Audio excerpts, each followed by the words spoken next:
ஏழாவது ஸ்லோகம். அமானித்வமதம் வித்வம்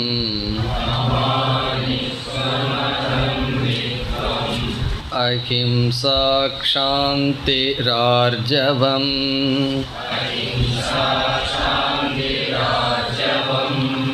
ஆச்சார்யோபாசனம் சௌச்சம்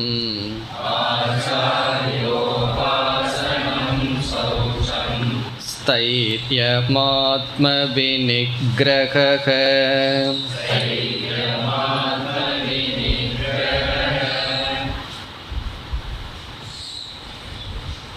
சென்ற வகுப்பில் நாம் பார்த்த பண்புகள் ஆச்சாரிய உபாசனம், குருவுக்கு செய்கின்ற சேவை, இதனால் என்னென்ன பலன் நமக்கு கிடைக்கும் என்று பார்த்தோம். குறிப்பாக பணிவு என்கின்ற ஒரு பாவனை நமக்கு கிடைக்கும். பிறகு மன தூய்மை போன்ற பல நன்மைகள் இருக்கின்றன. நாம் ஆசிரியருக்கு சேவை செய்யும் பொழுது அவருக்கு நம்மை பற்றி புரிந்து கொள்ள வாய்ப்பு கிடைக்கிறது, அவரையும் நாம் புரிந்து கொள்ள வாய்ப்பு கிடைக்கின்றது. ஆசிரியரிடம் சாஸ்திரத்தினுடைய பிரயோஜனத்தை பார்ப்போம். ஆகவே சாஸ்திரத்தில் நமக்கு ஸ்ரத்தை ஏற்படும். நம்மை ஆசிரியர் புரிந்து கொள்ளும் பொழுது நமக்கு என்ன சாதனை தேவை என்பதை தெளிவாக எடுத்து உரைப்பார். அதனால் நம்முடைய முன்னேற்றம் நன்கு நடைபெறும் என்று பார்த்தோம். அடுத்ததாக நாம் பார்த்த வேல்யூ பண்பானது சௌச்சம். சௌச்சம் என்பதற்கு இரண்டு பொருள் பார்த்தோம். வெளியே இருக்கின்ற தூய்மை, உள்ளே இருக்கின்ற தூய்மை. பாஹ்யம் அபியந்தரம் என்று பார்த்தோம்.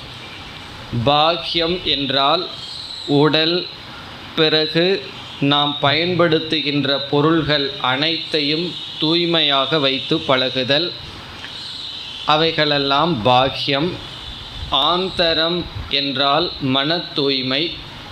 இங்கு பகவான் என்னென்ன பண்புகளெல்லாம் நம்முடைய மனதிற்கு இருக்க வேண்டும் என்று கூறிக்கொண்டு வருகின்றாரோ அனைத்து பண்புகள் நம்மிடம் இருந்தால் அது தூய்மையான மனம்.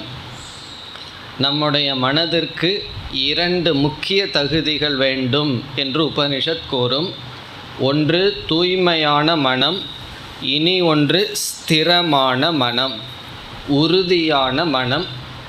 தூய்மையாகவும் இருக்க வேண்டும், உறுதியாகவும் இருக்க வேண்டும். எப்படி என்றால், நாம் ஒரு கரும்பலகையில் ஏதாவது எழுத வேண்டும் என்றால் அது தூய்மையாகவும் இருக்க வேண்டும், உறுதியாகவும் இருக்க வேண்டும். அதுபோல் நமக்கு மனம் தேவை. அந்த தூய்மைதான் இங்கு சௌச்சம். அதற்கு அடுத்த சொல் ஸ்தைரியம். ஸ்தைரியம் என்ற இடத்தில் நாம் பார்த்தது, எதை நாம் லட்சியமாக எடுத்துக்கொண்டோமோ அந்த லட்சியத்தில் உறுதியாக இருத்தல். இந்த இடத்துல உறுதியான மனம், தூய்மையான உறுதியான மனம் நமக்கு தேவை. அந்த ஸ்தைரியம் என்ற இடத்தில் சாத்தியம், சாதனை, இந்த இரண்டில் உறுதியாக இருத்தல். நாம் ஏதாவது ஒன்றை லட்சியமாக எடுத்துக்கொண்டால் எந்த கஷ்டம், எந்த சங்கடங்கள் வந்தாலும் அந்த லட்சியத்தை மாற்றக்கூடாது. அது தவறான லட்சியம் என்று அறிவு வந்தால் மாற்றிக்கொள்ளலாம். அந்த லட்சியம் சரியாக இருந்து அதற்கு என்ன தடை வந்தாலும் லட்சியத்தில் மாற்றம் இருக்கக்கூடாது. அதற்கான சாதனைகளிலும் உறுதியாக நாம் இருக்க வேண்டும். இதுவரை நாம் பார்த்தோம்.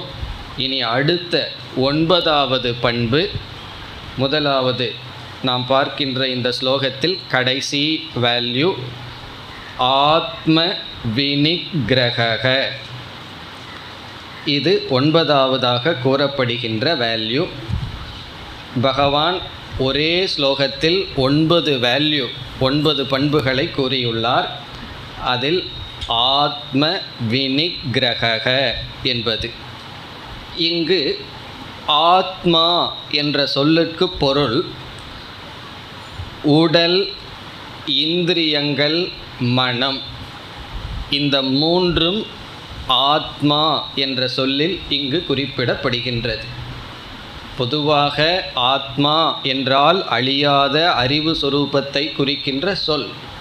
ஆனால் சில இடங்களில் ஆத்மா என்ற சொல்லுக்கு தன்னுடைய என்ற ஒரு பொருளும் இருக்கின்றது. அதை சமஸ்கிருதத்தில் வேறு சொல்லில் கூறினால் ஸ்வ என்று சொல்லப்படும். ஸ்வம், ஸ்வ என்றால் தன்னுடைய. அந்த அர்த்தத்தில் இங்கு பகவான் கூறியுள்ளார். இப்போ ஆத்மா என்றால் நாம் பார்த்து அனுபவிக்கின்ற ஸ்தூல உடல், மெய்வாய் என்கின்ற இந்த 5 இந்திரியங்கள், கண், காது, நாக்கு போன்ற இந்திரியங்கள், பிறகு நம்முடைய மனம். இந்த மூன்றையும் ஆத்மா என்ற சொல்லில் குறிப்பிட்டு வினிக்கிரக என்றால் கட்டுப்பாடு என்று பொருள். கட்டுக்குள் வைத்திருத்தல். நிக்கிரகம் என்றால் முறைப்படுத்துதல், நெறிப்படுத்துதல், கட்டுப்படுத்துதல். இப்போ ஆத்ம வினிக்கிரக என்றால் உடல், இந்திரியங்கள், மனம் இவைகளெல்லாம் நம்முடைய கட்டுக்குள் இருத்தல், இவைகளெல்லாம் கட்டுப்படுத்தப்பட்டிருத்தல். அதாவது உடல், இந்திரியம், மனம் இவைகள் என்னுடைய கட்டுக்குள் இருத்தல், என்னுடைய கட்டளைக்கு கீழ்ப்படிந்து செயல்படுதல். இவைகளெல்லாம் கருவிகள் என்று சொல்லப்படுகின்றது. இந்த கருவிகளெல்லாம் யாருடைய கட்டுக்குள் இருக்க வேண்டும்? ஒரு வெஹிக்கிள் எடுத்து நம்ம அதில் பயணம் செய்தால் அந்த வாகனம் யாருடைய கட்டுக்குள் இருக்க வேண்டும் என்றால், அதை யார் ஓட்டிக்கொண்டு செல்கிறார்களோ, பயன்படுத்துகிறார்களோ அவர்களுடைய கட்டில் இருக்க வேண்டும். அது சக்கரத்தினுடைய விருப்பப்படி இருந்தால் அல்லது ஸ்டேரிங்கினுடைய விருப்பப்படி இருந்தால் அது எங்கு செல்லுமோ அங்கு செல்வோம். நாம் எங்கு செல்ல விரும்புவோமோ அங்கு நாம் செல்ல முடியாது. அப்படி சாஸ்திரத்தில் நம்முடைய உடல், இந்திரியங்கள், மனம் இவைகளுக்கெல்லாம் கொடுக்கின்ற பொதுவான பெயர் கரணம். கரணம் என்றால் இன்ஸ்ட்ருமெண்ட். இந்த கரணம்னு சொன்னாவே கர்த்தாவாக ஒருவன் இருக்க வேண்டும். அந்த கர்த்தாவாக இருப்பவன் கரணத்தை பயன்படுத்துபவனாக இருக்க வேண்டும். அந்த கர்த்தாவாக இருப்பவன் தான் புத்தி என்று சொல்லப்படுகின்றது, அறிவு என்று சொல்லப்படுகிறது. ஆகவே உடல், இந்திரியம், மனம் இவைகளெல்லாம் என் வசத்தில் இருக்க வேண்டும் என்றால் என்னுடைய புத்தியினுடைய வசத்தில் இருக்க வேண்டும். சில பேர்த்துக்கு புத்தியினுடைய வசம் இருக்கும், புத்தியே சரியாக இருக்காது. அதனால தான் முதல்ல புத்தியில் எது சரி எது தவறுங்கிற அறிவை அடைந்து பிறகு அந்த சரியான புத்திக்கு கீழ் என்ன இருக்க வேண்டும்? இந்த மூன்றும் கட்டுக்குள் இருக்க வேண்டும். இந்த நிக்கிரகங்கிற வார்த்தை சில சமயங்களில் குழப்பத்தை கொடுக்கும். அடக்குதல், ஆழ்தல் என்ற பொருளிலும் இருக்கின்றது. இப்போ சிலரிடம் உடலை அடக்க வேண்டும், இந்திரியங்களை, மனதை அடக்க வேண்டும் என்றெல்லாம் கூறினால் உடனே அவர்கள் என்ன சொல்வார்கள்? அடக்கவெல்லாம் கூடாது, அப்படியெல்லாம் அடக்கினால் ஒரு நாள் என்ன ஆகிவிடும்? எப்படி அணையை நீர் உடைத்து வருவது போல் உடைந்து விடும். அதனால் எப்படி வாழ வேண்டும் என்றால் எதையும் நாம் அடக்கிவிடக்கூடாது என்றெல்லாம் பேசுபவர்கள் இருக்கிறார்கள். சிலருடைய தத்துவமே அப்படி இருக்கும். பகவான் எதற்கு இந்த உலகத்தை படைச்சிருக்கார் என்றால் எல்லாவற்றையும் அனுபவிக்கிறதுக்கு தான் படைத்துள்ளார். அப்படி இருக்கும் பொழுது எதற்கு கண்ணை அடக்க வேண்டும், காதை அடக்க வேண்டும், மனதை அடக்க வேண்டும்? எல்லாவற்றையும் அனுபவிக்கிறதுக்கு தானே படைக்கப்பட்டுள்ளது என்பது அவர்களுடைய வாதம். சிலரெல்லாம் இப்படி ஒரு தத்துவமும் பேசுகிறார்கள். எதையும் அடக்கக்கூடாது, கட்டுப்படுத்தக்கூடாது. காரணம் என்ன? எவைகளெல்லாம் படைக்கப்பட்டிருக்கின்றதோ அவைகளெல்லாம் அனுபவிப்பதற்காக. இப்படி தான் ஒருவரிடம் சொன்னார். இப்போ அவர் சொன்னார், நீ சொல்வது உண்மை, பகவான் புத்தியும் படைச்சிருக்கார், அதையும் பயன்படுத்தணும் என்று சொன்னார். பிறகு சில இடத்துல எல்லாம் கட்டுப்படுத்துகின்ற சக்தி நமக்கு பகவான் படைத்திருந்தால் அந்த சக்தியையும் நாம் பயன்படுத்த வேண்டும். இப்போ அந்த விதத்தில் அதை முறையாக நாம் கட்டுப்படுத்த வேண்டும் அல்லது ஒழுங்குபடுத்த வேண்டும். அதுதான் இங்கு சொல்லப்படுகின்றது. இப்போ இதனுடைய பொருள் என்ன என்றால், நம்முடைய உடல் சில சௌகரியங்களுக்கு அடிமையாகி விடுகின்றது. அதேபோல் இந்திரியங்கள், மனம் இவைகளெல்லாம் வெளி சூழ்நிலைக்கு அடிமையாகி விடுகின்றது. அப்பொழுது என்ன ஆகின்றது என்றால், அந்த சூழ்நிலை மாறும் பொழுது நம்முடைய மனம் துயரத்திற்குள் வருகின்றது. அப்படி இல்லாமல் இந்த உடல் எந்த சூழ்நிலைக்கும் அடிமையாக கூடாது. அதாவது நீடு, தேவை என்பது வேறு. இப்போ காற்று இல்லாமல் வாழ முடியாது, உணவு இல்லாமல் வாழ முடியாது. அந்த தேவையை நாடி இருப்பதை நாம் அடிமை என்று கூறவில்லை. எவைகளெல்லாம் தேவையோ அந்த தேவை உடலுக்கும் இந்திரியங்களுக்கும் மனதிற்கும் கொடுப்பது அடிமைப்படுத்துவதல்ல. ஆனால் இந்த தேவைக்கு அப்பாற்பட்டு சில லக்ஸுரி என்று சொல்வோம், சில ஆடம்பரங்களுக்கும் சில பழக்கங்களுக்கும் உடல் அடிமையாகி இருக்கும்.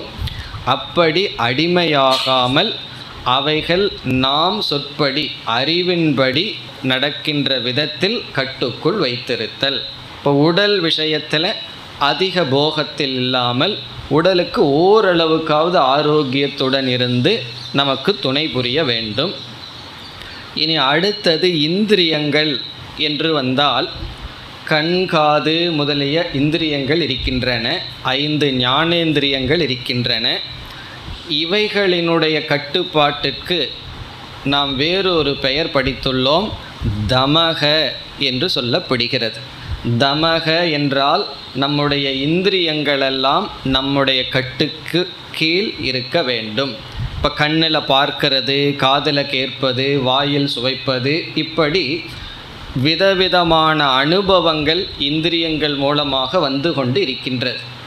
இப்போ நம்முடைய உடல் எவ்வளவு தூரம் ஆரோக்கியமாக இருக்கின்றது அல்லது எவ்வளவு தூரம் நோய்வாய்ப்பட்டுள்ளது என்பது நாம் உட்கொள்கின்ற உணவினுடைய அடிப்படையில். அதே போல்தான் நம்முடைய மனம் எவ்வளவு தூரம் ஆரோக்கியமாக இருக்கிறது என்பது 5 இந்திரியங்கள் வழியாக கொடுக்கின்ற உணவு. ஏன்னா மனதுக்கு ஆரோக்கியம், நோய் எல்லாம் இருக்குது. இப்போ பொறாமை, கோபம் இவைகளெல்லாம் கூடிய மனம் நோய்வாய்ப்பட்ட மனம். இங்கு சொல்லப்பட்ட பண்புகளுடன் கூடிய மனம் ஆரோக்கியமான மனம்.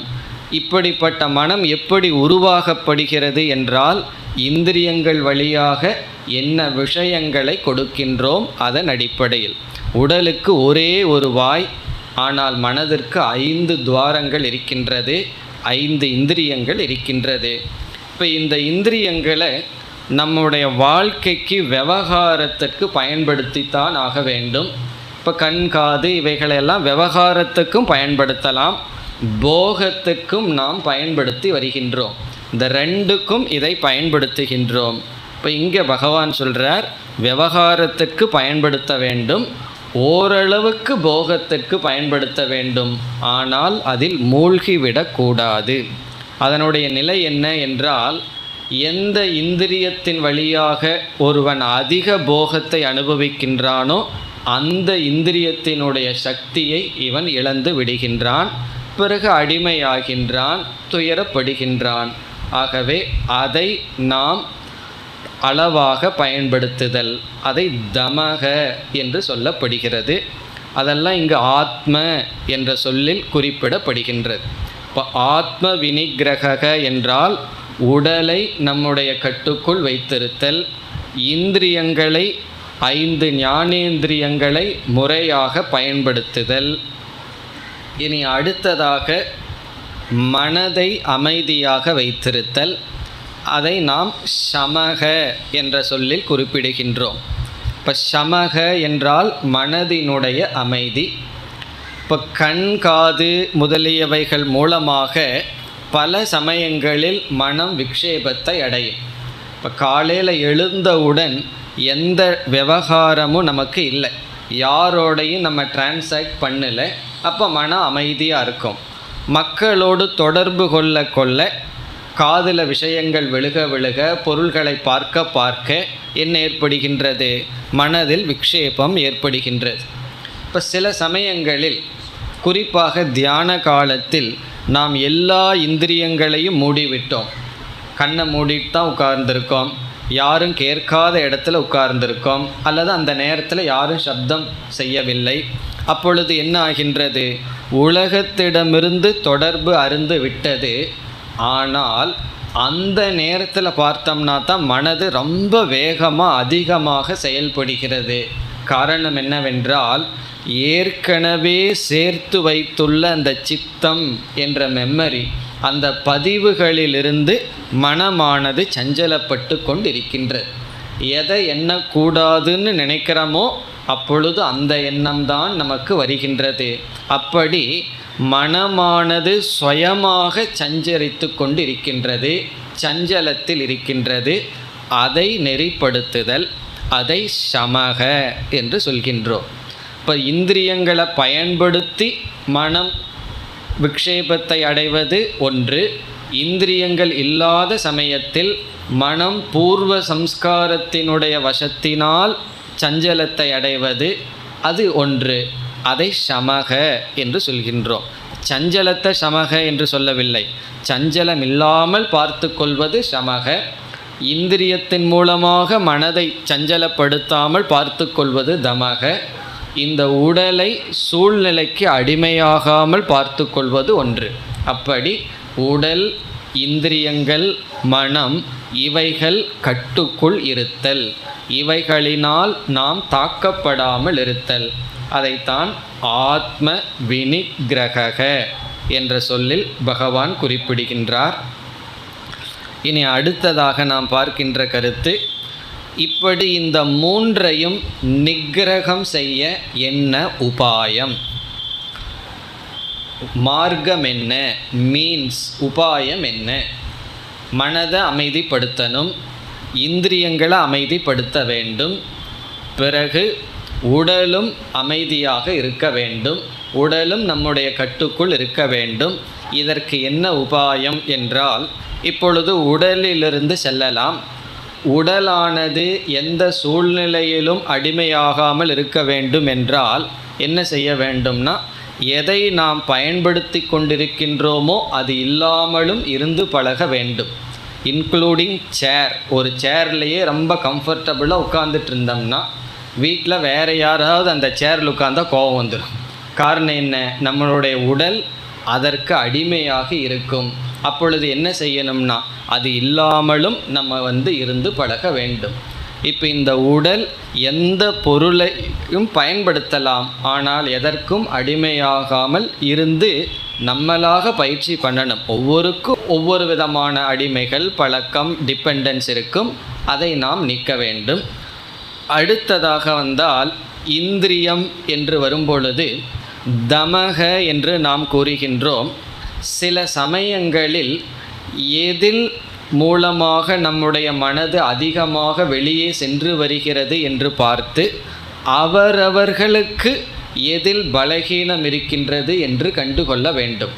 சிலருக்கு கண்ணில் பலகீனம் இருக்கும், சிலருக்கு காதில் இருக்கும், ஏதாவது விஷயத்தை கேட்டுகிட்டே இருக்கணும்னு இருக்கும். சிலருக்கு பேச்சில் இருக்கும், பேச ஆரம்பித்தார்கள் என்றால் கேட்குறாங்களோ இல்லையோங்கிறத இவர்கள் பார்க்க மாட்டார்கள், பேசிக்கொண்டே இருப்பார்கள். நம்ம எதுக்கு பேசுகிறோம்? மற்றவங்க கேட்கணும்னு பேசுகிறோம், அவர்கள் கேட்க மாட்டார்கள். சில சமயங்களில் ரெண்டு பேருமே பேசிக்கொண்டு இருப்பார்கள். கேட்குறதுக்கு அங்கே யாருன்னு கேட்டால் அது நமக்கு தெரியாது. அப்படி பேச்சில் சிலருக்கு பலகீனம் இருக்கும். அதை அவரவர்கள் கண்டுபிடித்து அந்தந்த இந்திரியங்களில் விரதத்தை இருக்க வேண்டும். மௌன விரதம்னு சில பேர் இருப்பார்கள். கேட்காமல் இருக்கிறதும் ஒரு விரதம்தான், தேவையில்லாத விஷயத்தில் காதில் போடாமல் இருக்கிறதும் ஒரு விரதம்தான். அப்படி இந்திரியங்களில் விரதம் இருப்பது, இதெல்லாம் நமக்குள்ள ரகசியமாக இருக்கிறது, வெளியெல்லாம் சொல்வதல்ல. நமக்குள் ரகசியமாக எந்த இந்திரியத்தையும் நாம் அதிகமாக பயன்படுத்தி போகத்தில் இருக்கின்றோமோ அதில் கொஞ்சம் கொஞ்சமாக விலகி இருந்து பழகுதல். இப்போல்லாம் எல்லாத்துக்கும் கண்ணில் தான் இருக்குது. ஏன்னா இந்த டெலிவிஷன் வந்து என்ன பண்ணியிருக்கு, கண்ணையும் காதையும் நல்லா அடிமைப்படுத்தி இருக்குது. ஒரு நாள் ஏதாவது டிவி ரிப்பேர் ஆச்சு அப்படின்னு சொன்னால், இப்போ அந்த காலத்துல எல்லாம் கொஞ்சம் வருஷத்துக்கு முன்னாடி 24 hours கரண்ட் இல்லைன்னா எப்படி எதுவுமே வீட்டில் ஓடாதோ அப்படி ஆகிப்போச்சு. எது ஒரு காலத்தில் லக்ஸுரியாக இருந்ததோ கொஞ்ச காலத்தில் அதெல்லாம் நெசசிட்டியாக மாறி இருக்கின்றது. அப்படி எதற்கும் அடிமையாகாமல் இருந்து பழகுதல். பிறகு உபாயம் என்ன? மனதிற்கு வந்தால் மனதிற்கு உபாயம் அடுத்த பண்பு பகவான் கூறப் போகின்றார். நம்முடைய மனம் ஏன் சஞ்சலப்படுகின்றது என்று பார்த்தால், எதை குறித்து அதிகமாக சிந்தித்து சஞ்சலப்படுகிறது என்றால் அந்த இடத்தில் நமக்கு வைராகியம் இருக்காது. ஆகவே வைராகியத்தினுடைய இன்மைதான் சஞ்சலத்துக்கு முக்கிய காரணம். ஏன் மனது எப்பொழுது பார்த்தாலும் சஞ்சலப்பட்டுட்டு அஜிடேட்டடாக இருக்குதுன்னு சொன்னால், எந்த விஷயத்தை குறித்து சஞ்சலப்படுதோ அங்கு நமக்கு வைராகியம் இல்லை. ஆகவே தான் அடுத்த வேல்யூ பகவான் சொல்ல போகின்றார், வைராகியம். இப்போ அங்கே நம்ம பார்க்கலாம் வைராகியம் என்றால் என்ன. இப்போ வைராகியம் இருக்க இருக்க மனதானது அமைதி அடையும். காரணம் என்னன்னா, எதை மனசு அதிகமாக நினைக்குது, எந்த இடத்துல வேல்யூ இருக்கோ அதைத்தான் நினைக்கும்.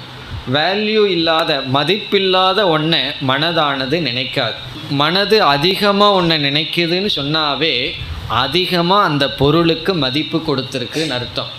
அதனால தான் சில பகைவர்கள்லாம் என்ன, நமக்கு வேண்டாத 4 வார்த்தைகளை சொல்லி நம்மை கஷ்டப்படுத்தி இருப்பார்கள். இப்போ அவர்களுக்கு நம்ம பழி வாங்கணும்னு நினச்சிட்டு அவர்களை தான் அதிகமாக நினச்சிட்ருப்போம்.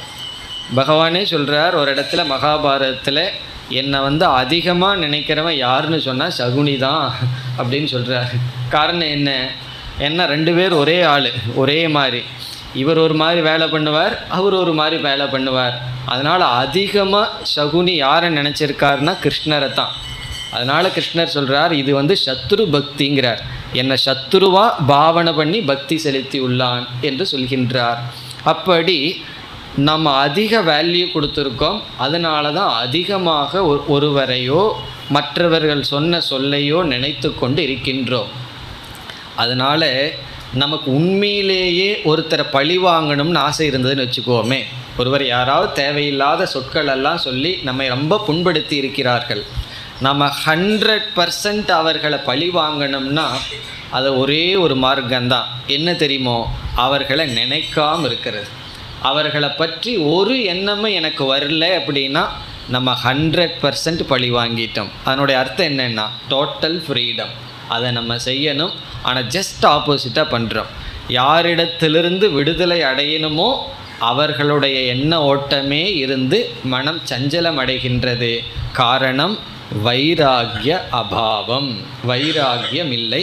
இந்த வைராகியம்னா என்ன, எப்படி அடையணும்னு பிறகு பார்க்கின்றோம். இப்போ 2வது முக்கிய உபாயம் தியானம். ஒவ்வொரு நாளும் செய்கின்ற தியான பயிற்சி. இதனால் தான் மனதானது அமைதிப்படுத்த முடியும். இப்போ முதல்ல மனது ஏன் தேவையில்லாத எண்ணங்களையே ஓடிக்கொண்டிருக்குதுன்னா அதை முதல்ல பார்க்கணும். எந்த ஏரியாவில் என்னுடைய மனது போகுதுன்னு பார்த்து அங்கே எனக்கு வேல்யூ இருக்குது, மோகம் இருக்குது, மதிப்பு இருக்குதுன்னு அந்த மதிப்பை எடுக்கிறது தான் வைராகியம். சில சமயங்களில் வைராகியம் இருக்கும். ஒரு பொருள் மீது நமக்கு எந்த விதமான பற்றும் இருக்காது, மதிப்பும் இருக்காது. இருந்தாலும் மனது சஞ்சலப்பட்டுகிட்டே இருக்கும், அதையவே நினைக்கும். அதற்கு காரணம் என்னென்னா அபியாசம், ப்ராக்டிஸ்னால, அது பழக்கத்தினால மீண்டும் மீண்டும் அதையே நினைக்கும்.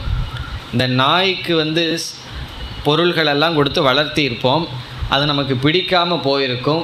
எவ்வளவு தான் அடித்தாலும் அது என்ன பண்ணும் தெரியுமா? மீண்டும் மீண்டும் நம்மக்கிட்ட வரும். அது இந்த நன்றி உணர்வினுடைய வேல்யூ தெரிஞ்சல்ல, பகவான் அப்படி படைச்சிருக்கார், அதனுடைய சுபாவம் அப்படி, அதை நம்ம பயன்படுத்துகின்றோம். அப்படி நம்முடைய மனதினுடைய சுபாவம் ஒன்றை மீண்டும் மீண்டும் அசை போடுவது. இதனால் நல்லதும் இருக்குது, தவறும் வருகின்றது. அதனால தான் ஒன்றை நம்ம மாஸ்டர் பண்ண முடியுது. அபியாசம் செய்ய செய்ய அதில் நம்ம தேர்ச்சி பெற்று வரலாம். ஆனால் அனர்த்த விஷயத்தை அபியாசம் பண்ணோம்னா என்னென்னா துக்கத்தில் தான் தேர்ச்சி பெறலாம். காரணம் என்ன? அது அனர்த்தம். அந்த அபியாசத்தை நீக்கிறதுக்கு வேறொரு அபியாசம்தான் மார்க்கம். இப்போது தேவையில்லாத ஒரு பொருளை நினைக்குது என்றால் அந்த மதிப்பை எடுக்கலாம். மதிப்பு போய் சும்மா மனசு நினைக்குது என்றால் அது நினச்சி பழகுனதுனால நினைக்குது. இப்போ அதற்கு ஆப்போசிட்டாக பண்ணுறது தான் அபியாசம். அந்த அபியாசத்தை தான் நாம் தியானம் என்று சொல்கின்றோம். அந்த தியானத்தில் பலவிதமான தியானங்கள் இருக்கின்றது. இந்த மனதை அமைதிப்படுத்துகிற தியானம்னு ஒன்று இருக்குது. அதில் உடல் மனம் இவைகளையெல்லாம் அமைதிப்படுத்தி பிறகு ஜபம் என்கின்ற ஒரு விதமான தியானத்தை செய்யும் பொழுது தான் மனது அமைதியை அடையும். அந்த ஜபத்துக்கு முன்னாடி சில ஸ்டேஜஸ் எல்லாம் இருக்குது. ஆரம்பத்துல எல்லாம் நம்ம பண்ணியிருக்கோம். மனம் இந்திரியங்களை எல்லாம் அமைதியாக வச்சு பிறகு தொடர்ந்து பகவானுடைய ஒரு நாமத்தை எடுத்து ஜபம் பண்ணும் பொழுது தான் மனதானது அமைதியை அடைந்து பழகும். அமைதியை அடை வைத்து நாம் பழக்க வேண்டும். அப்பொழுதுதான் சமக என்பது நமக்கு கிடைக்கும். இப்போ இதுதான் உபாயம். இப்போ குறிப்பாக வைராகியம் தேவை. தியானம் என்கின்ற பயிற்சி தொடர்ந்து செய்ய வேண்டும். இதெல்லாம் நம்ம தியானம்னு கேள்விப்பட்டு படித்த உடனே ரொம்ப பேர் ஆரம்பிப்பார்கள். கொஞ்ச நாள் ஓடும், அதற்கப்புறம் அப்படியே மறந்து போயிடும். ஏதாவது காரணங்கள் நம்ம விட்டு விடுகின்றோம். இதில் தொடர்ச்சி தான் ரொம்ப முக்கியம். சிறிது நேரமாவது நம்ம மனதை அமைதியாக வைத்து பழக வேண்டும். எந்த ஒரு வாகனமோ எந்த ஒரு கருவியோ நம்ம வாங்கினோம்னா அதை மெயின்டைன் பண்ணுறதுக்குன்னு தனி டைம் கொடுக்குறோம் அல்லவா? அதே போல் நம்மளுடைய உடல் மனம் இது ஒரு இன்ஸ்ட்ருமெண்ட். இதற்கென்று டைமை கொடுக்கறதில்லை. இதை பயன்படுத்திகிட்டு இருக்கோம். இதை க்ளீன் பண்ணுறதுக்கு சுத்தப்படுத்தி அமைதிப்படுத்துறதுக்குன்னு ஒரு டைம் நம்ம ஏனோ கொடுக்க தவறிவிட்டோம். அப்படி தவறக்கூடாது. அப்போ இங்கே பகவான் என்ன சொல்கிறார்? உடல் மனம் இந்திரியங்கள் இவைகளெல்லாம் கரணமாக இன்ஸ்ட்ருமெண்ட் கருவியாக வைத்திருக்க வேண்டும். கர்த்தா என்பவன் அறிவு, அதற்கு கீழ் இருக்க வேண்டும். அதற்கு பயிற்சி, தியானம், வைராகியம், இப்போ மற்ற சில வேல்யூஸ் இருந்தால் தான் மனசு அமைதியாக இருக்கும். இப்போ மன அமைதியாக இருக்கிறதுக்கு வேறு பண்புகளும் இருக்க வேண்டும். இப்போ பொறாமைன்னு ஒன்று இருக்குதுன்னு வச்சுக்கோமே, அது இருக்கிற வரைக்கும் மனம் அமைதியாக இருக்காது. அப்படி வேறு பண்புகள் வர வர மனமானது அமைதியை அடையும். இது ஆத்ம வினிகிரக. இனி நாம் அடுத்த பண்புக்கு செல்ல வேண்டும். இதோடு 7வது ஸ்லோகம் முடிவடைகின்றது. இந்த ஒரு ஸ்லோகத்தில் பகவான் 9 பண்புகளை கூறியுள்ளார். இப்படி பகவான் 11வது ஸ்லோகம் வரை 20 வேல்யூஸ் 20 பண்புகளை கூறி ஒவ்வொரு பண்பையும் ஞானம் என்று அழைக்கின்றார். இந்த வேல்யூஸ் யாருக்கு இருக்கோ அவர்களால் தான் இங்கு சொல்லப்படுகின்ற ஆத்ம தத்துவத்தை கிரகித்து கொள்ள முடியும், ஞானத்தை அடைய முடியும் என்று கூறியுள்ளார். நம்ம வேறொன்றும் பார்த்துருக்கோம். ஞானத்தை அடைகிறதுக்கு இந்த பண்புகள் தேவை இருக்கோ இல்லையோ, சாதாரண வாழ்க்கையில் மன அமைதியாக சக்ஸஸ்ஃபுல்லாக இந்த உலகத்தில் வாழ்ந்து போக வேண்டும் என்றாலும், ஏன்னா சில பேர் சொல்லுவார்கள், எனக்கு கடவுளை பற்றி தெரிஞ்சுக்கணும்னு ஆசை இல்லை, எனக்கு ஆத்ம தத்துவ ஞானம் வேண்டாம். அப்படி கூறினாலும் சாதாரண மனிதனாக பிறந்து மனிதனுக்குரிய சுகத்தை அனுபவித்து செல்ல வேண்டும் என்றாலும் இந்த பண்புகளெல்லாம் நமக்கு தேவை. ஆகவே எல்லாருக்கும் எல்லா விதத்திலும் தேவையான பண்பு இந்த இடத்துல 20 தான் சொல்கிறார். இனி சில அத்தியாயங்கள் முழுவதும் பகவான் இந்த பண்புகளை பேச போகின்றார். இனி நாம் அடுத்த ஸ்லோகத்திற்கு செல்லலாம். 8 இந்திரியார்த்தேஷு வைராக்யம்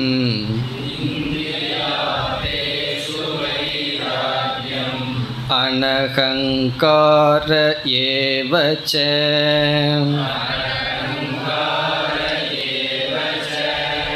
ஜன்ம மிருத்யுஜரா வியாதி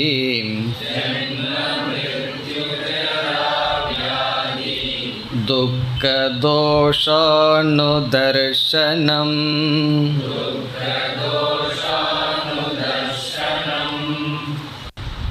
10வது பண்பாக பகவான் கூறுவது வைராகியம்.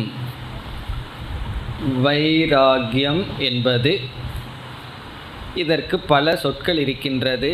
விராகக, தமிழில் கூறினால் பற்றின்மை, ராகம் அல்லது பற்று இல்லாமல் இருத்தல், வைராகியம்.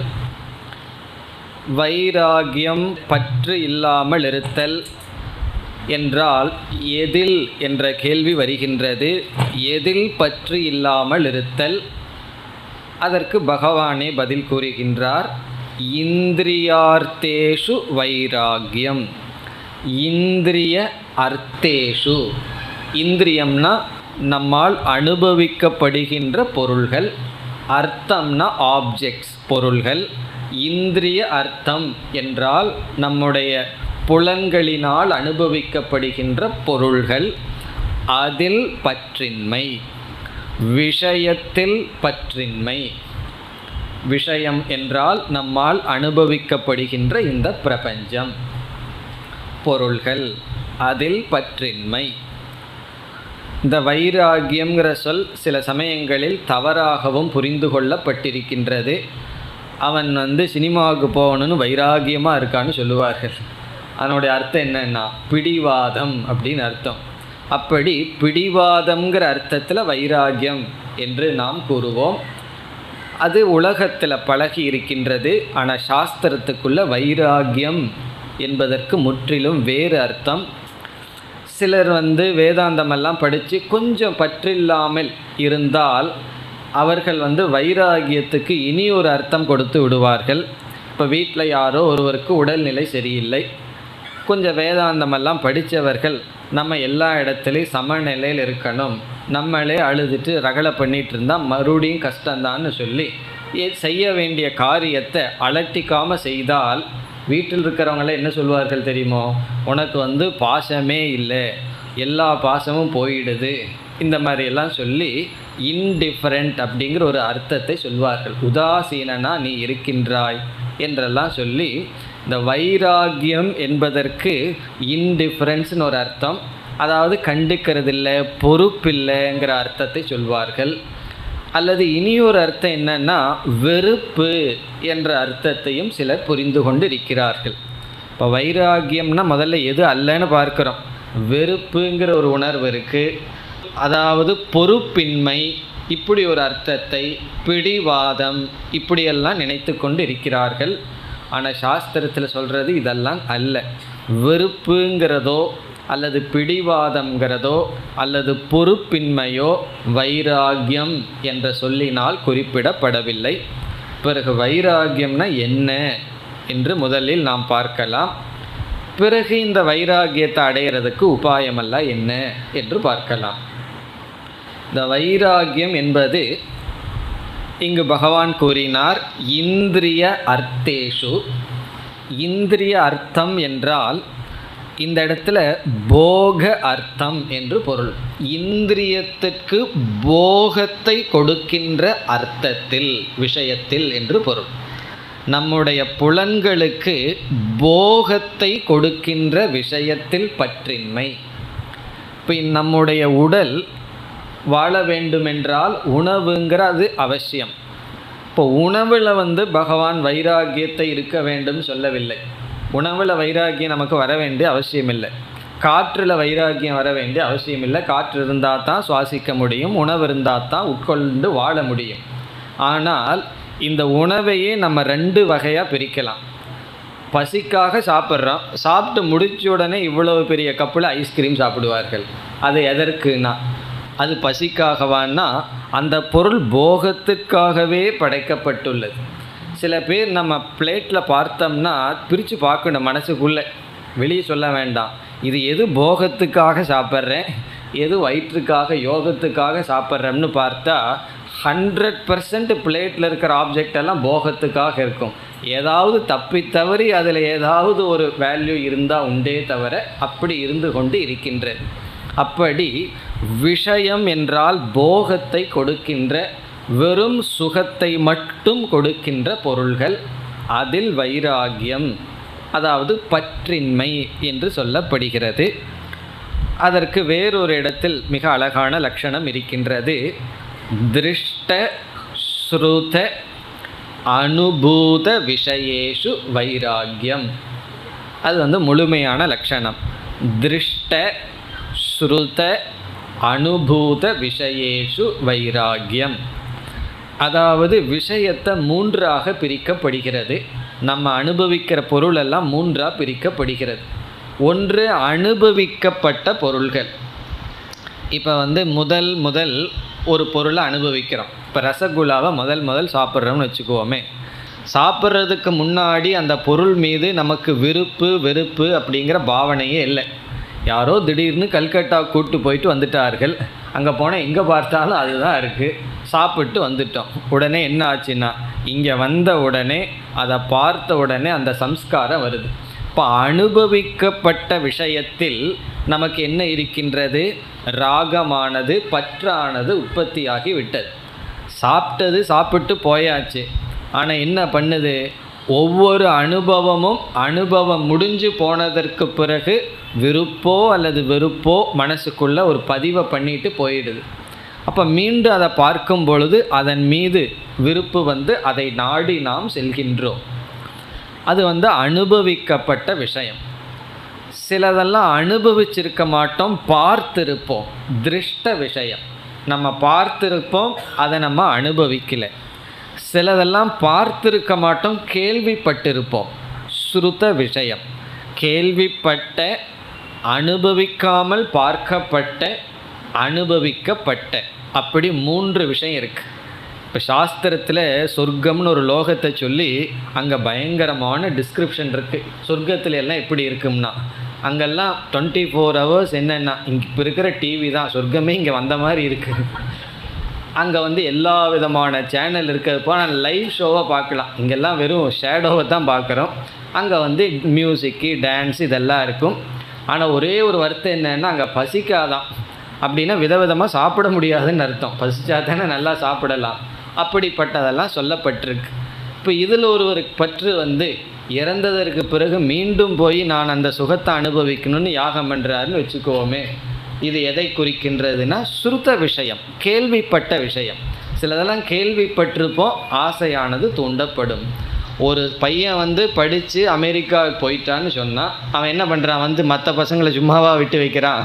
இங்கேயெல்லாம் நீ இருக்காத, அங்கே வா அப்படின்னு சொல்லி என்ன செய்கின்றான்? ஆசையை வளர்த்தி விடுகின்றான். அதனால் என்னென்னா, எல்லாம் அங்கே போய்த்தான் ஆகணும் அப்படின்னு ஒரு முடிவுக்கு வருகிறார்கள்.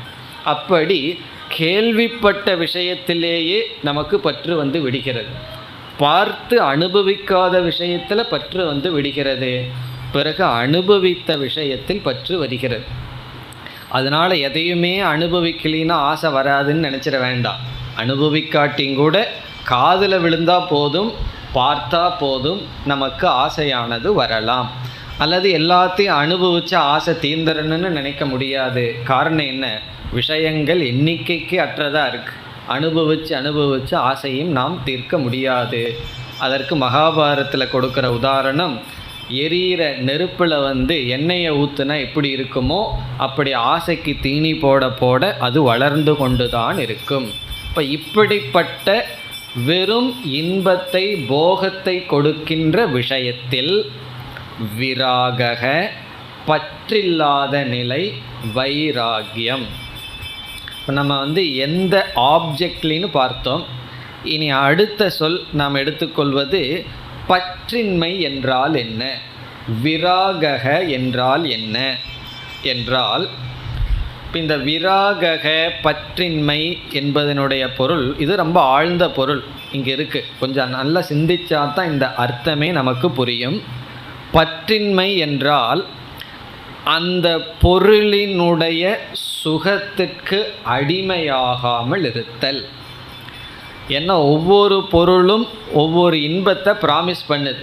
இவ்வளவு சுகத்தை நான் கொடுக்கின்றேன் அப்படின்னு சொல்லுது. அந்த சுகத்துக்கு நாம் அடிமையாகாமல் இருத்தல் வைராகியம். அந்த பொருளை வெறுக்கணும்னு சொல்லப்படவில்லை.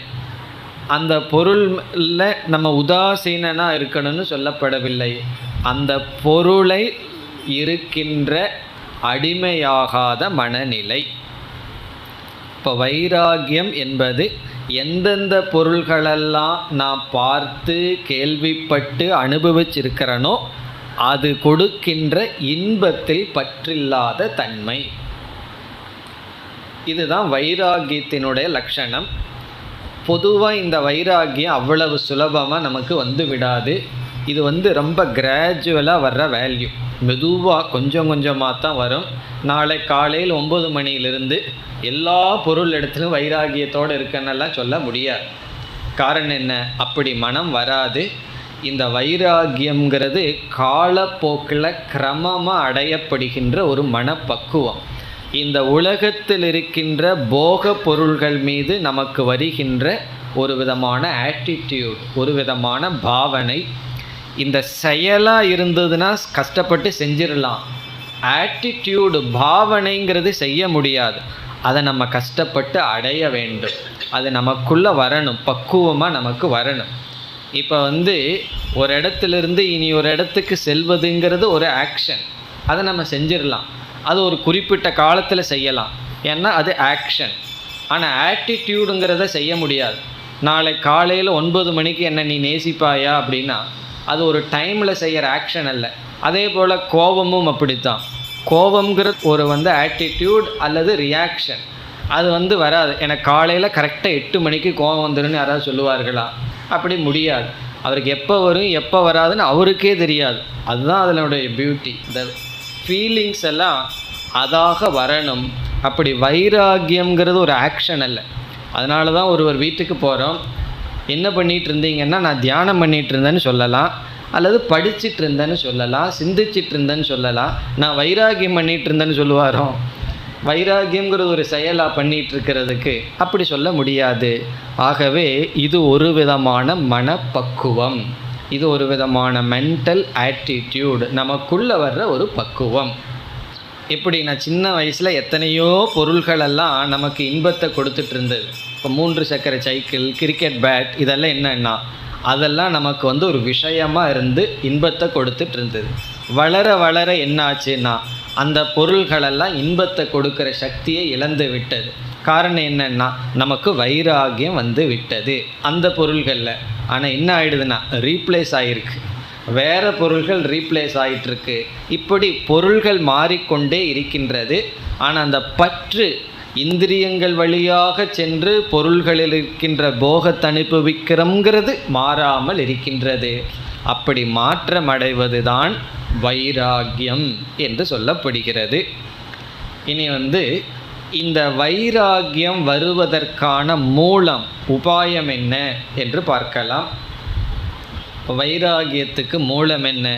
நமக்கு எந்த போகப் பொருளுக்கும் அடிமையாகாமல் எந்த விஷயமும் நம்முடைய மனதில் விக்ஷேபம் இல்லாமல் இருக்கணும் அப்படிங்கிற மனநிலை, பாவனை வரணும்னா அதற்கு என்னென்ன உபாயம்? முதல் உபாயம், இந்த உபாயம் விதையை போல் இருக்கிற, ஒரு சீடை போல் இருக்கிற உபாயம் விவேகம் என்று சொல்லப்படுகின்றது. அறிவுதான் மூலம். விவேகம்தான் வைராகியத்திற்கு ஒரு விதையை போல் இருப்பது. இந்த விவேகம் இல்லாமையும் சில நேரங்களில் நமக்கு வைராகியம் வரும். அதை வைராகியம்னே சொல்கிறது கிடையாது. சாஸ்திரத்தில் அதை மசான வைராகியம்னு சொல்லுவார்கள். மசான வைராகியம்னு என்ன தெரியுமோ? மசானம்னு என்ன? சுடுகாட்டில் வர்ற வைராகியம். சுடுகாட்டிலே விட்டுட்டு நம்ம வந்துடுவோம். இப்போ யாரோ ஒருவர் இறந்து விட்டார்கள் வீட்டில், அவர்களுடைய டெட் பாடி அங்கேயே இருக்குது, எல்லாம் அழுதுட்டுருக்கான். அவர் நமக்கு விரும்பியவர், அப்படி வச்சுக்கணும். ஏன்னா சில பேர் போனால் சந்தோஷப்படுவோம் உள்ளே, அது வேறு பிரச்சனை. ஏன்னா அந்த இடம் காலியாச்சேன்னு சொல்லி. நம்மால் விரும்பப்படுபவர்கள் இறந்து விட்டார்கள். அந்த நேரத்தில் சூடாக ஒருத்தர் காஃபி கொண்டு குடித்தா அதை நம்ம ரசிப்போமா? அப்போ தான் எல்லா விதமான தத்துவமும் நம்மகிட்ட இருந்தே வரும். இதெல்லாம் வேண்டான்னு விட்டுருவோம். அப்போ நமக்கு காஃபியில் வைராகியம் வந்துடுதான்னா கிடையாது. 3ஆவது நாள் அழுதுகிட்டே காஃபி பக்கம் போய் சாமிஜி வர்ணிப்பார். தயானந்த சாமிஜி என்ன பண்ணுவாங்களா, அழுதுகிட்டே கிச்சனுக்கு போய் அழுதுகிட்டே காஃபி பொடி போட்டு அழுதுகிட்டே டேஸ்ட்டு சரியாக இருக்கான்னு பார்த்து அப்புறம் கொஞ்சம் சர்க்கரை எக்ஸ்ட்ராவாக கரெக்டாக போட்டு அழுதுகிட்டே குடித்து அழுகை நிறுத்திடுவார்களாம். இப்படி இது 3வது நாள் நடக்கிற விஷயம்னு சொல்லுவார்கள். காரணம் என்னென்ன, முதல் நாள் அப்போ வைராகியம் வந்துடுதேன்னா அந்த நேரத்தில் மைண்ட் அவைலபிளாக இல்லை, மனது வேறு ஏதோ காரணத்தினால ஓவர் பவர் ஆகிடுது. அதனால் என்னாச்சுன்னா போகத்தை அனுபவிக்கிறதுக்கு சாதனையாக இல்லை, எல்லாம் நார்மலாக மைண்ட் இருக்கும் பொழுது இந்த உலகத்தோடு நான் எப்படிப்பட்ட ஃப்ரேம், எப்படி நான் ரிலேட் பண்ணுறேங்கிறதான் நம்முடைய சுபாவமே தவிர, அப்நார்மலாக இருக்கும் பொழுது நம்ம மனது எப்படி செயல்படுதோ அதை ஸ்டாண்டர்டாக எடுத்துக்கூடாது. அதனால் அதை வைராகியம்னு நம்ம சொல்ல முடியாது, அது வைராகியம் அல்ல. பிறகு வைராகியம்னா என்ன, விவேகத்திலிருந்து உதிப்பது வைராகியம். இந்த விவேகத்தை நம்ம மூலம்னு சொல்கிறோம், அங்கேயும் ஒரு பொடி இருக்குது. இப்போ முதல்ல நமக்கு அறிவே இருக்காது, அதனால் இந்த உலக போகத்தில் போய் எதையெல்லாம் எல்லா சக்தி அறிவு எல்லாத்தையும் இழந்துட்டு இருந்திருப்போம். அதற்கு பிறகு அறிவு வந்திருக்கும், கொஞ்ச நாள் சாஸ்திரமெல்லாம் படித்து கொஞ்சம் அறிவு வந்ததற்கு பிறகும் நம்மால் விட முடியாமல் சிலதெல்லாம் இருக்கும். இப்போ அறிவு எங்கெல்லாம் விவேகம் இருக்கோ அங்கெல்லாம் வைராகியம் இருக்கும்னு சொல்ல முடியாது. விவேகம் இல்லாமல் வைராகியம் இல்லாமல் இருந்திருப்போம். அறிவு வந்தவுடன் அந்த அறிவு இருக்கும், ஆனால் வைராகியம் இருக்காது. இதான் ரொம்ப பேர் வேதாந்தத்துக்கு என்ன சொல்கிறார்கள், என்ன சொல்கிறத பார்க்குறோம் அல்லது மற்றவங்க ஏன் சொல்லணும், என்ன நம்முடைய வாழ்க்கையை பார்க்குறோம். முன்ன அறிவில்லாமல் வைராகியம் இல்லாமல் இருந்தேன், இப்போ அறிவு இருக்குது ஆனால் வைராகியம் இல்லை. ஏன் என்றால் அந்த விவேகம் பழுத்தா என்ன ஸ்டேஜ் ஆகுதோ அதுதான் வைராகியம். விவேகம் பரிபாகமான ஸ்டேஜை தான் நம்ம வைராகியம்னு சொல்கிறோம். இந்த விவேகத்தை எப்படி பழுக்க வைக்கிறது அடுத்த கொஸ்டின், அதை நம்ம பார்க்க போகிறோம். இப்போ முதல்ல விவேகம்ங்கிறது விதையை போல் இருக்குது, விவேகம்ங்கிறது அறிவு. அந்த அறிவு இல்லாமல் வைராகியம் வராது. அறிவு இல்லாமல் வைராகியம் வந்தாலும் அந்த வைராகியம் குறுகிய காலம்தான் இருக்கும். குறுகிய காலம்னா எவ்வளவு காலம் என்றால், ரிஷிகேஷில் நான் ஒன்று கேள்விப்பட்டேன். ஒருவர் மலைக்கு குகைக்குள்ளே போனார். போய் 17 வருடம் மௌனமாக இருந்து தவம் பண்ணார். 17 வருடம், 1 வருடமாக 2 வருடமாக இல்லை. அவர் போனது வயசு 20 ஏதோ போனார். 17 வருடம் தவம் பண்ணிட்டு கீழே இனி இந்த சந்நியாச வாழ்க்கையெல்லாம் ஒத்துக்காதுன்னு சொல்லிட்டு அவர் சாதாரண வாழ்க்கையில் போய் பிஸ்னஸ் பண்ண ஆரம்பிச்சுட்டு ஃபேமிலி மேனாக போனார். காரணம் என்னென்னா 17 வருடம் ஒரு சிறிய காலம்தான். அறிவு இல்லாமல் நம்ம மனதில் வைராகியத்தோட எத்தனை வருஷம் இருந்தாலும் அது குறுகிய காலம்தான். காரணம் என்ன, மீண்டும் அந்த விஷய வாழ்க்கையில் நம்ம வீழ்ந்து விடுவோம். இப்போ என்ன வைராகியத்துக்கு மூலம் என்றால் விவேகம், அறிவு. இனி அடுத்த கேள்வி, அறிவு அறிவுன்னு சொல்கிறீங்க, எதை பற்றி அறிவு, என்ன அறிவு என்பது தான் அடுத்த கேள்வி. அந்த அறிவு என்பது விஷயத்தினுடைய சொரூபம். இந்த பிரபஞ்சத்தினுடைய சொரூப ஞானம் நமக்கு வேணும்.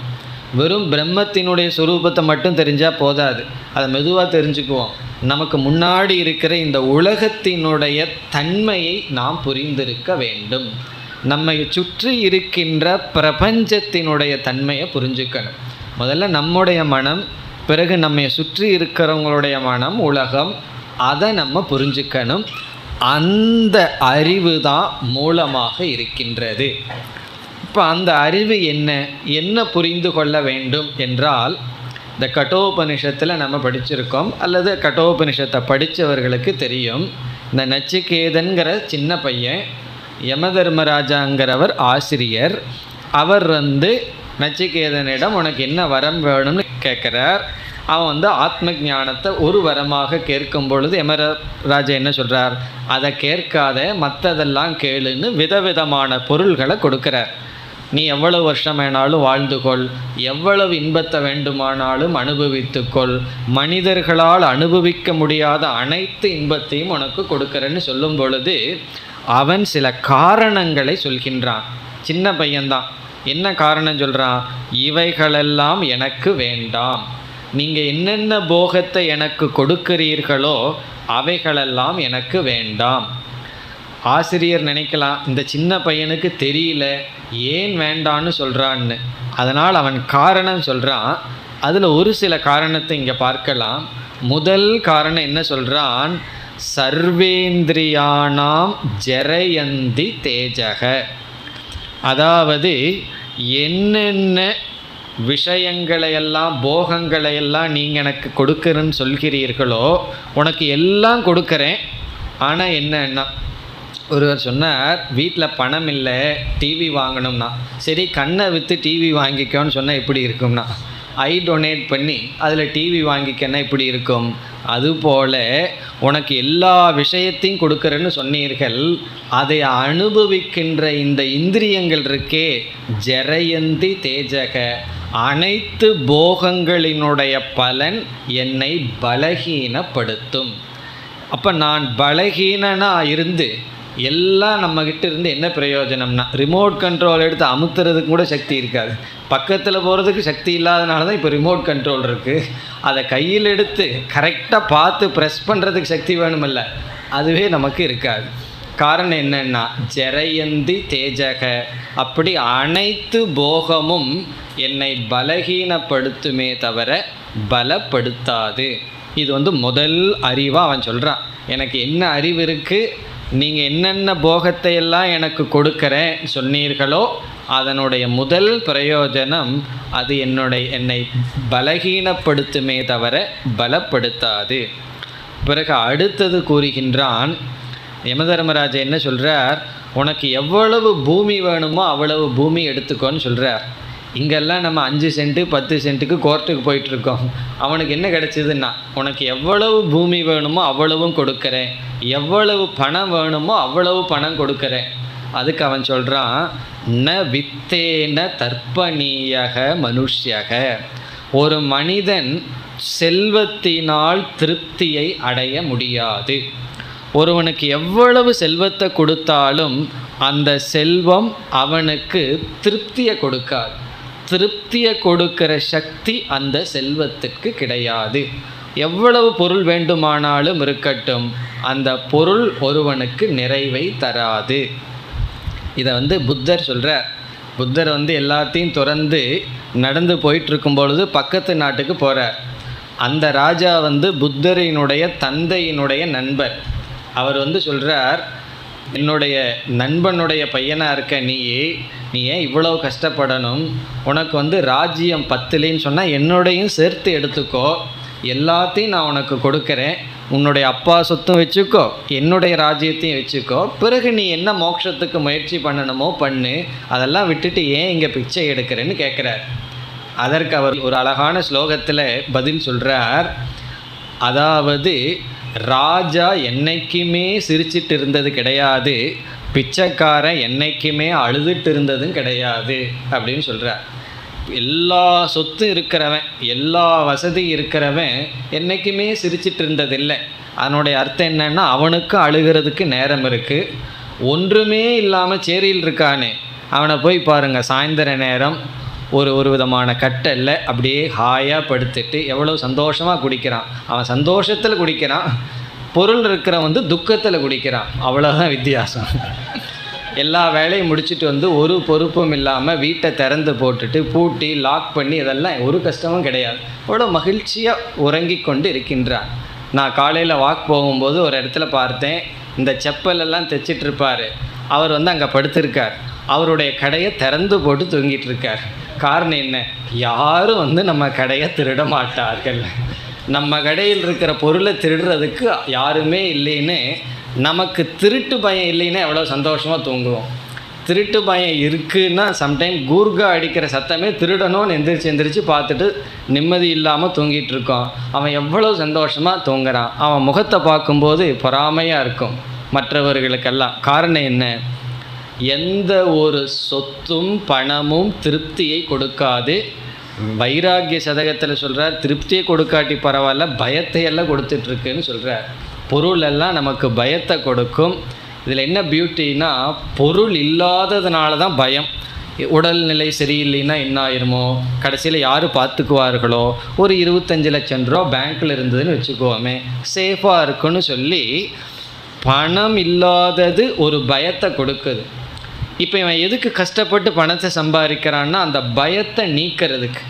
ஆனால் என்ன ஆச்சுன்னா பயம் வேறொரு பயத்தை கொடுத்துடுது, பணம் வேறொரு பயத்தை கொடுத்துடுது. இதை யாராவது எடுத்துகிட்டு போயிடுவார்களோ, யாராவது கொன்று விடுவார்களோ, இப்படி ஒரு பயம். இப்போ பணத்துக்கு முன்னாடியும் பயம், பணத்துக்கு பிறகும் பயம். அப்படி இந்த செல்வத்தினுடைய தன்மை, இதனுடைய நேச்சர், அந்த அறிவு தான் வைராகியத்துக்கு மூலம்னு சொல்லப்படுது. பிரம்மத்தை பற்றிய அறிவெல்லாம் பின்னாடி பார்த்துக்குவோம். இந்த உலகத்தில் இருக்கின்ற பொருள்களினுடைய தன்மையை பற்றிய அறிவு, பொருளை பற்றிய, பணத்தை பற்றிய அறிவு என்னன்னா திருப்தியை கொடுக்காது, அதிருப்திகரம். பொருள் மட்டுமல்ல, மனிதர்களாகட்டும் யாராகட்டும் எதுவாக இருந்தாலும் நம்மை நிறைவுபடுத்தாது. இது அடுத்த விவேகம். பிறகு இனி ஒன்று சொல்கிறான் அதே நச்சிகேதன். அதாவது நீங்கள் பொருள் கொடுக்குறேன்னு சொல்கிறீர்கள், அனைத்தும் கொடுக்குறேன்னு சொல்கிறீர்கள், சரி உடலில் ஆரோக்கியத்தை கொடுக்குறேன்னு சொல்கிறீர்கள், இந்திரிய சக்தியை கொடுக்குறேன்னு, எல்லாம் கொடுக்குறேன்னு சொல்கிறீர்கள். எது வரைக்கும்னா நீங்கள் யம தர்மராஜாவாக இருக்கிற வரைக்கும் தான், உங்கள் போஸ்ட்டில் நீங்கள் இருக்கிற வரைக்கும் தான். ஆள் மாறிடுதுன்னு வச்சுக்கோமே, அடுத்த சிருஷ்டியில் வேறு ஆள் வந்துட்டாங்கன்னு வச்சுக்கோமே, அடுத்த எலெக்ஷனில் வேறு ஆள் வந்துட்டால் இருக்கிறதெல்லாம் என்ன ஆகும்? இருக்கிறதெல்லாம் போயிடும் இல்லையா? அப்போது எப்போ நீங்களே அனித்தியமாக இருக்கிறீர்கள், உங்களுக்கு கிடைச்ச போஸ்ட்டே அனித்தியமாக இருக்குது, அதிலிருந்து ஏதோ எனக்கு கொடுக்குற பிச்சை அது எப்படி நித்தியமாகும், நிலையாகும் என்று அனித்தியத்துவ புத்தி. இப்போ முதல்ல நம்மைய பலகீனப்படுத்தும்னு பார்த்தோம். இரண்டாவது, எந்த பொருளும் நமக்கு திருப்திப்படுத்துகிற சக்தி கிடையாது. மூன்றாவது அனித்தியத்துவம். இந்த அறிவு இந்த உலகத்தை பற்றி நமக்கு வர வரத்தான் நம்ம உண்மையை நாடி போவோம். இந்த உலகத்தில் இருக்கிற பொருள் என்னை பாதுகாக்கும், என்னை திருப்திப்படுத்தும்ங்கிற புத்தி இருக்கிற வரைக்கும் நம்ம உண்மையை நாடி போக மாட்டோம், உலகத்தை நாடித்தான் போவோம். இப்போ இப்படிப்பட்ட விவேகமெல்லாம் வைராகியத்துக்கு மூலம். மூலம்னு என்ன? இந்த விவேகமே வைராகியத்தை கொடுத்துடாது, இந்த விவேகத்தை வச்சு இனி ஒன்று பண்ணணும். அது என்னன்னு இந்த ஸ்லோகத்திலே பகவான் சொல்ல போகின்றார். இப்போ விவேகம் வைராகிய மூலம். மேலும் அடுத்த வகுப்பில் நாம் சிந்திக்கலாம். ஓம் பூர்ணமத பூர்ணமிதம் பூர்ணாத் பூர்ணமுதச்யதே பூர்ணஸ்ய பூர்ணமாதாய பூர்ணமேவாவசிஷ்யதே. ஓம் சாந்தி சாந்தி சாந்தி.